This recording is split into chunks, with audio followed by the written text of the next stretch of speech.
which ultimately makes its way here to the United States of America. And the FBI director recently traveled to China following President Trump's meeting to meet with his counterpart in Beijing. And he has a really positive announcement for the American people to share. So the president wanted me to bring the FBI director out to share that with all of you today. So Cash, please, thank you for being here. Thanks, Caroline. As Caroline mentioned, we have some tremendous news thanks to President Donald J. Trump once again for the American people.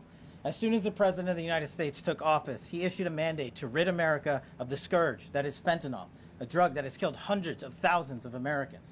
Thanks to his leadership and direct engagements with China, we set up a framework to execute that mission 8 months ago. Attorney General Bondi immediately thereafter took steps to engage her counterpart in China at the Ministry of Public Security. Pursuant to their direct discussions, as the FBI director designated to run counterpoint on this, along with the Secretary of State Rubio and Ambassador Perdue and the team here at the White House, we set forward a path to implement the policy needed to crush the plague of fentanyl. Deputy Attorney General Blanche and our teams have been hard at work ever since, ultimately culminating in my trip to Beijing last week. This was only possible due to President Trump's historic engagement with President Xi just a few short weeks ago that set the stage for today's announcement. At that meeting, the leaders reached an agreement. But just to put this in frame for the American people, a reminder here that nearly 100,000 people died of fentanyl overdoses just last year alone. Here, this year, under this president, the FBI has seized 1,900 kilograms of fentanyl so far. That is a 31% increase from the same time period last year. To put it in perspective, that's enough fentanyl to kill 127 million Americans. Fentanyl precursors are what makes up fentanyl. While we, the interagency, the Department of Justice, have been fighting hard to seize and stop drug traffickers, we must attack fentanyl precursors, the ingredients necessary to make this lethal drug. That was the sole purpose of my trip to China, to eliminate these precursors. And if successful, we would suffocate the drug trafficking organization's ability to manufacture fentanyl in places like Mexico. This was the first time an FBI director has been to China in over a decade and received the audience with his counterpart to address this matter directly. And again, thanks to President Trump's direct engagement with President Xi, the government of China committed fully to my engagement there on the ground in Beijing at a level never seen before. While at Ministry of Public Security headquarters, I met with my counterpart at MPS, where the Chinese government agreed on a plan to stop fentanyl precursors. What does that mean? The People's Republic of China has fully designated and listed all 13 precursors utilized to make fentanyl. Furthermore, they have agreed to control 7 chemical subsidiaries that are also utilized to produce this lethal drug. Effective immediately, essentially, President Trump has shut off the pipeline that creates fentanyl that kills tens of thousands of Americans. These substances are now banned, and they will no longer be utilized by the Mexican drug trafficking organizations or any other DTOs around the world to make this drug. This historic achievement has saved tens of thousands of lives. This historic achievement would not have been possible without the tremendous team of President Trump, the Attorney General, the Department of Justice, the Federal Bureau of Investigation, and Ambassador Perdue in China, whose ground-level engagements were imperative to achieving this result. This is yet another example of how President Trump defends the American people, provides security for the American people, and puts the American people first. This is a historic first-in-its-kind achievement by any president to stop the scourge of fentanyl, and it should be championed by every single American. This achievement will save lives. We are thankful for President Trump's steadfast leadership, and this FBI will fearlessly follow in his footsteps to ensure that this mission of safeguarding the American public is achieved every single day. Thank you. Thanks, Caroline. Cash. Thank you so much. Appreciate it. Okay. Thank you again, Director Patel. Before we get going, I do have one quick scheduling announcement. Tomorrow, President Trump will be joined by the First Lady in the East Room for an executive order signing aimed at expanding opportunities for education, career development, housing, and other resources for young people transitioning from foster care to adulthood. This is part of the First Lady's Fostering the Future efforts, which are a Be Best initiative. In other news, the Democrats dragged on the government shutdown for 43 days, the longest shutdown in U.S. history. But tonight, thanks to Republicans, the White House is very hopeful that this shutdown is going to come to an end. The damage caused by the Democrats with this reckless government shutdown cannot be forgotten. It is entirely the fault of the Democrat Party. Just look at the vote count. Hundreds of thousands of federal employees have missed their paychecks. Tens of billions in wages and benefits were withheld, impacting vulnerable families. Millions of low-income Americans missed their SNAP benefits. Nearly 20,000 flights at airports across the country were delayed due to staffing shortages, causing Americans to miss family events, vacations, and work obligations.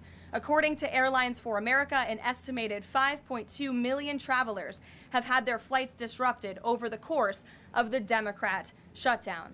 And our economy has lost billions and billions of dollars in economic activity over the course of this shutdown, hurting consumer sentiment and crushing the travel and hospitality industries. According to a CBO estimate, the Democrat shutdown could end up decreasing fourth quarter economic growth by 2 whole percentage points. The Democrat shutdown made it extraordinarily difficult for economists, investors, and policymakers at the Federal Reserve to receive critical government data. The Democrats may have permanently damaged the federal statistical system, with October CPI and jobs reports likely never being released. And all of that economic data released will be permanently impaired, leaving our policymakers at the Fed flying blind at a critical period. It's hard to recap all of this without asking a simple question: why? Why have the Democrats put the American people through this pain for 43 days in a row? And it feels like Groundhog Day being up here again talking about this Democrat shutdown. And the answer to that question is pure partisan politics. They started this shutdown with a ridiculous demand to force taxpayer-funded health care benefits to illegal aliens who broke into our country. Even after it was clear President Trump and Republicans would never force American taxpayers to pay for free health care for illegals. In fact, President Trump's One Big Beautiful Bill fixed that problem. The Democrats kept dragging this reckless government shutdown on for weeks longer to boost their turnout in an election, perhaps one may guess. That's because the Democrats are totally captured by their far left-wing base, who only care about attacking President Trump, even if it means hurting innocent Americans in our country. The Democrats' weakness and their unwillingness to buck the fringe members of their party dragged this harmful shutdown on for 7 weeks and inflicted massive pain onto the American public. But let's be clear, the clean CR being voted on today in the House of Representatives that will lead to the reopening of the federal government is what President Trump and Republicans have supported from day one. Our troops, air traffic controllers, and federal employees will be back to receiving their regular paychecks. Families in need will get back to receiving their food purchasing assistance, and the people's government will soon be back open for business. President Trump looks forward to finally ending this devastating Democrat shutdown with his signature, and we hope that signing will take place later tonight. On another matter, I want to address the affordability issue that's received a great deal of media attention this past week, which is ironic because it didn't receive that much attention when Joe Biden was here and inflation was at a record high 9%, the worst inflation crisis in modern American history. And President Trump won a landslide election in part to address the affordability issues created by Joe Biden and the Democrats. And that's exactly what President Trump has done since day one of his administration. Since the first day in office and every day since, the Trump administration has taken aggressive action to fix the Biden-created cost of living issues. The notion that the same Democrats who just shut down the federal government to sabotage our economy, rob people of their paychecks, and also helped Joe Biden ratchet up inflation to 9% are now suddenly affordability champions, that notion is completely absurd. And it's something only the liberal media would have the gall to push. But the reality is that President Trump and his administration have done so much to lower prices and increase the economic prosperity of the American people. And this president and his team of amazing economic advisors are going to keep working on this issue every single day. In less than 10 short months, President Trump signed the largest middle-class tax cuts in American history, including no tax on tips, overtime, and Social Security, which will guarantee that next year Americans are going to put more money back into their pockets. The president has completely unleashed American energy dominance to help bring gasoline prices to the lowest in 5 years, and we expect them to continue to decrease. And it has also lowered energy costs overall. There is more work to do, but again, the president's deregulatory and pro-American energy agenda is absolutely going to continue to drive down prices. This formula worked in the president's first term, and we expect that it's going to work again. And this is key because we know energy costs are the #1 driver of inflation. Again, just look at what Joe Biden did to our energy industry over the past 4 years of his administration, and look at what happened to inflation as a result. Everything became more expensive. To lower prescription drug prices and healthcare costs, the president has been working around the clock on this issue. He is obsessed with negotiating these good deals on behalf of the American people to bring down pharmaceutical costs and drug costs for Americans, and he has done so on a number of fronts. You have seen him discuss that in the Oval Office several times. To fuel small businesses, lower their costs, and incentivize hiring, the Trump administration has already cut 30 unnecessary regulations for every new one on the books, which we know will save employers and small businesses across the country thousands of dollars in regulatory burdens. All of these pro-Trump policies are working, and they will continue to work. Wages are rising at the fastest pace of the start of a presidential administration in 60 years. The cost of the typical new mortgage is down by nearly $3,000 per year. There's much work to do, and this administration will continue to do it. But President Trump has already made great progress in cleaning up the economic disaster that was created by Joe Biden. With that, I will take your questions today, and in our new media seat, we have Bev Turner, who works for a new outlet, a UK outlet, but based here in Washington, D.C., GB News. Bev, thank you for being here today. Why don't you kick us off? Thank you, Caroline. So the clock is ticking on the Friday deadline by which the BBC must retract and apologise for their malicious edit of the president in the documentary shown last year. The recently resigned Director General of the BBC yesterday described the organisation as the very best of society and blamed the enemies of the BBC for this outcome. Also yesterday, a senior government minister launched a fierce defence of the channel in the House of Commons, saying that the broadcaster remains a light on the hill for people all over the world. So, does the president feel that the network is taking the situation seriously? Does he believe that they've shown sufficient regret? Does this strain the relationship between the president and the prime minister? And given that the organisation is publicly funded, is the president prepared to bankrupt the BBC in his pursuit of truth and justice? Well, thank you, Bev. There's a lot of questions in one there. I will say I know the president has a very good relationship with Prime Minister Starmer. You have been there. You've seen them in their interactions. You've questioned both leaders in your time joining us when we've gone to the United Kingdom a few different times now. However, he has always been very frank when he disagrees with leaders, even whom he has a good relationship with. And the BBC, being a fair news organization, is definitely an outlet. I think these two leaders would disagree. The president has made it very clear that this is a leftist propaganda machine that is unfortunately subsidized by British taxpayers, and he thinks that's extremely unfortunate for the great people of the United Kingdom and Great Britain. And I think that the president was deeply concerned by the editing, the purposeful and dishonest editing of his speech that was so clearly fake news, and he rightfully dubbed that term many years ago, and this is a classic example of that. We see it in the United States all the time. We see it now in the United Kingdom. As you know, the president's external legal counsel has filed a lawsuit against the BBC. We expect that to continue, and whether they apologize or not is up to them. Thanks for being here, Bev. Ouija. Thank you, Caroline. Sure. I have your statement about the new Epstein emails that have been released by House Democrats. Separate from why you believe the emails were made public, can you address their substance? Did the president ever spend hours at Jeffrey Epstein's house with a victim? These emails prove absolutely nothing other than the fact that President Trump did nothing wrong. And what President Trump has always said is that he was from Palm Beach, and so was Jeffrey Epstein. Jeffrey Epstein was a member at Mar-a-Lago until President Trump kicked him out because Jeffrey Epstein was a pedophile and he was a creep. And this email you refer to with the name of a victim that was unredacted now and has since been reported on in this room, so I will go ahead and say it, Virginia Giuffre.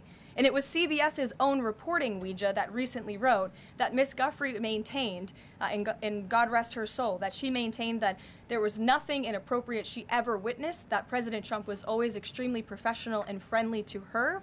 And so I think it's a question worth asking the Democrat Party, and you should all go ask them after this briefing, of why they chose to redact that name of a victim who has already publicly made statements about her relationship with Jeffrey Epstein and is unfortunately no longer with us. Mary. Thank you, Galen. 2 questions on this.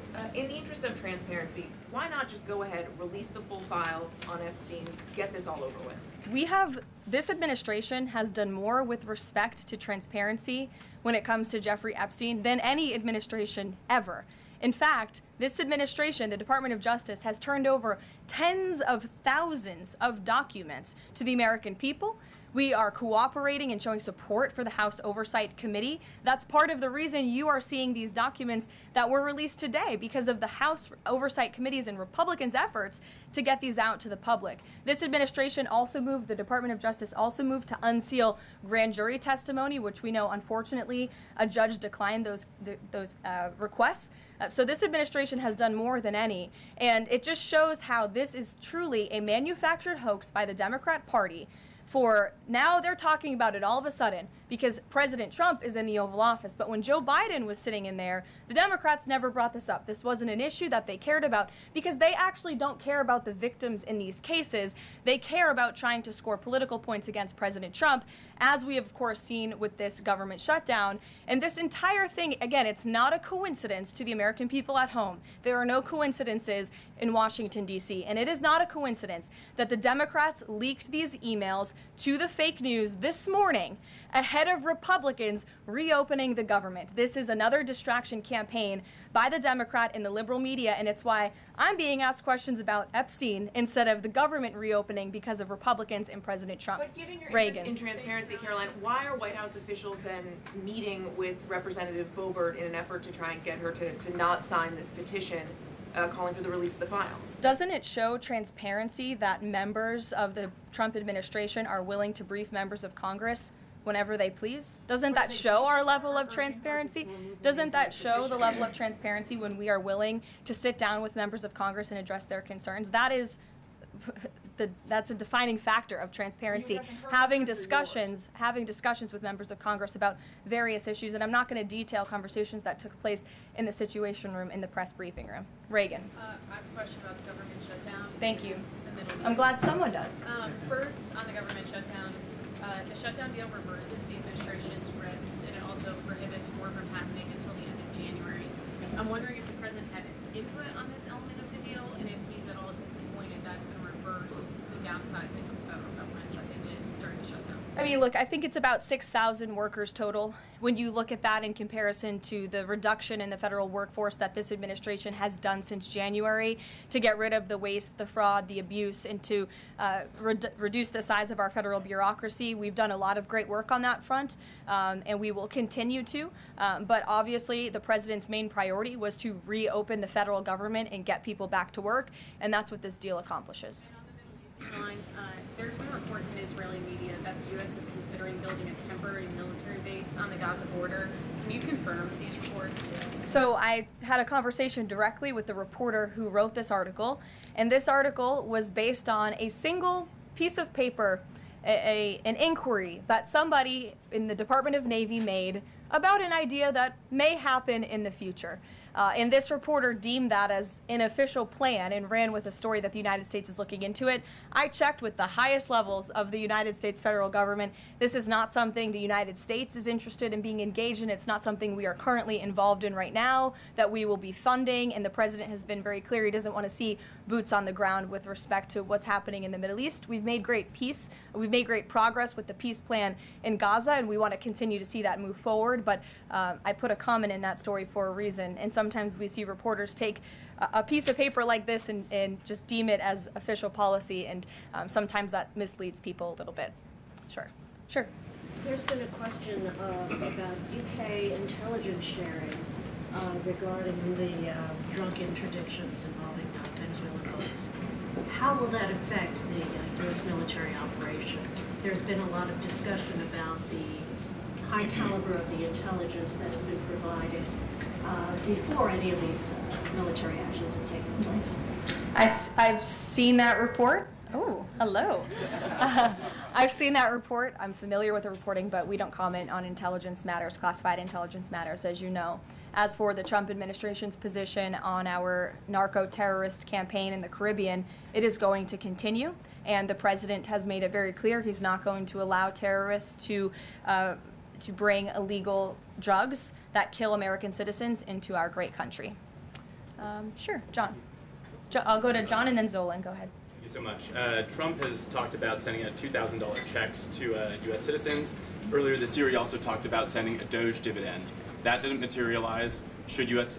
Citizens expect the $2,000 proposal? Is the White House committed to making that happen? The White House is committed to making that happen, yes, and we are currently exploring all legal options to get that done. I don't have a timeline for you or any further details, but I can confirm for you that the president made it clear he wants to make it happen, and so his team of economic advisors are looking into it, and when we have an update, we'll provide one.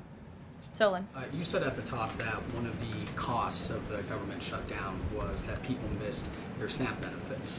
Can you explain then why the administration went to court to fight the funding of food stamps and SNAP benefits? So recipients missed their SNAP benefits because the Democrats shut the government down, and they forced the administration to tap into a contingency fund that did not even fund the full entirety of this program. And so then you had an unhinged judge who was trying to dictate from the bench what the executive branch has to pay for and where that money has to come from. That is judicial overreach at its finest, and so that's why the administration pushed back on that. We can't have the judicial branch telling the executive branch that we need to rob the Children Nutrition Fund, which is what this judge was trying to do, to pay for SNAP benefits. That's completely inappropriate and it's unconstitutional, and we've been proven right with that legal argument. But now the good news is, again, thanks to Republicans and in several hours President Trump, the government is going to be reopened, and SNAP recipients are going to receive their full benefits, which is what President Trump has always wanted to do. Stephen. Why also did you need the judicial process for that? I mean, during this shutdown, didn't the administration have a responsibility to tap into any of those reserves to ensure that essentially poor people could rely on? We did tap into it. We did tap into the contingency fund. And then the judge told us, no, you have to get more money from a Children's Nutrition Fund. And we felt that was judicial overreach. You shouldn't tell the president which fund he has to rob because the Democrats are holding the country hostage by shutting down the federal government. Stephen, go ahead. Well, if the president is considering a pardon for Ghislaine Maxwell? Again, he's answered this repeatedly. It's not something he's talking about or even thinking about at this moment in time. I can assure you of that. Stephen. Caroline, I've got two questions about New York for you. Sure. First, you always do. Mayor-elect, on brand for the New York Post. Mayor-elect Mamdani, he said that he plans to reach out to President Trump and that, quote, this is a relationship that would be critical. Does the White House have a response to this planned outreach?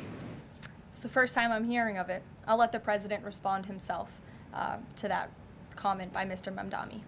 My second question, Jack Schlossberg, the grandson of President Kennedy, announced today that he's running for Congress. He, in the recent past, has referred to his uncle, the HHS secretary, as, quote, a rabid dog, and he has said that the Trump administration is, quote, the most corrupt in American history. Does the White House have a comment on this sort of comment from a rising star in the Democratic Party? I don't even think such ridiculous comments are worth responding to. Obviously, those things are not true. And Secretary Kennedy is doing a phenomenal job bringing transparency and the gold standard of science back to our healthcare system. Eamon. Thank you, Caroline. The president's hosting a number of Wall Street CEOs for dinner tonight here at the White House. Can you give us the names of the CEOs who are going to be here and give us a sense of what the president's message to Wall Street is going to be tonight? I don't have a full list for you in front of me, Eamon. I know you've reported on some names, and we've helped you navigate whether those names were truthful or false. But I know the president actually plans to bring some of you into the dinner tonight, so you'll see for yourself in several hours if that's okay with you. And there's been some reports reporting that the White House is frustrated with Bill Pulte and the rollout of this proposal for a 50-year mortgage. Can you tell us if the White House is frustrated with that rollout and if the White House still supports the idea of a 50-year mortgage for Americans? This is a proposal that the president himself has commented on. I would defer you to the president's statements, and it's something that the administration is discussing and seriously looking into. Sure. Thanks, Kelly. Danny, and then go ahead. Thank you. Some Democratic members of Congress have invited Britain's former Prince Andrew to testify on the Epstein scandal. I was just wondering if President Trump thinks that former Prince Andrew should indeed come and testify to Congress on that. I haven't spoken to him about that specific matter, but I can ask him and get back to you. Mm-hmm. On the government shutdown, the president and House Republicans had made clear they were not going to negotiate health care strategy or policy while the government was shut down. Now, assuming that it reopens tonight, is the president intending to invite any Democrats over to have negotiations over these subsidies or any other plan to bring down the cost of health insurance? I will just add that, as you pointed out, the Democrats were holding our country hostage to try to negotiate on a health care system that they created. Obamacare, as it's famously called, is a system the Democrats created. It is a broken system. It has driven up healthcare costs dramatically in this country. And now they shut the government down to try to fix that system they broke. It doesn't make any sense to us, which is why the president said that's a completely untenable position. However, once the government reopens, the president, as he's always maintained, is absolutely open to having conversations about healthcare. And I think you'll see the president putting forth some really good policy proposals the Democrats should take very seriously to fix, again, the system that they broke. You can't trust the same people who broke the system to fix it, and so the American people will continue to hear from the president on this issue. Follow up on the question about the $2,000 payments off tariff revenue. The president had also talked about using tariffs to bring down the national debt.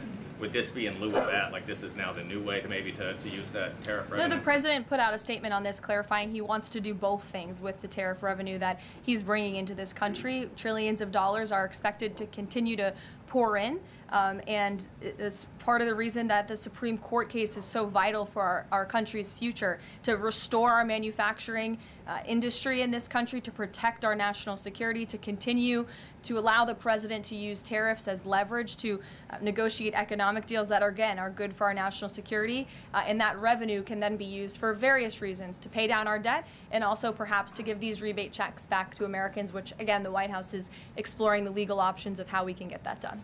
Catherine, go ahead. Caroline, Viktor Orban said this week that President Trump has promised Hungary some kind of financial shield. Do you have any details on how that will be structured or what that would look like? I don't, but I'm happy to check with the National Security Council and get back to you. One more. You recently said you'd check with President Trump about why he needs to get an MRI on his recent trip to Walter Reed. Do you have any more detail on that? I do, and I'm glad you asked. As stated in the memo provided on October 10th, President Trump received advanced imaging at Walter Reed Medical Center as part of his routine physical examination. The full results were reviewed by attending radiologists and consultants, and all agreed that President Trump remains in exceptional physical health, which I know all of you will see with your own eyes later this evening when he opens up his dinner to the press, and perhaps you will see him when he signs the bill to reopen the federal government. So stay tuned on plans for that. Thank you, everyone.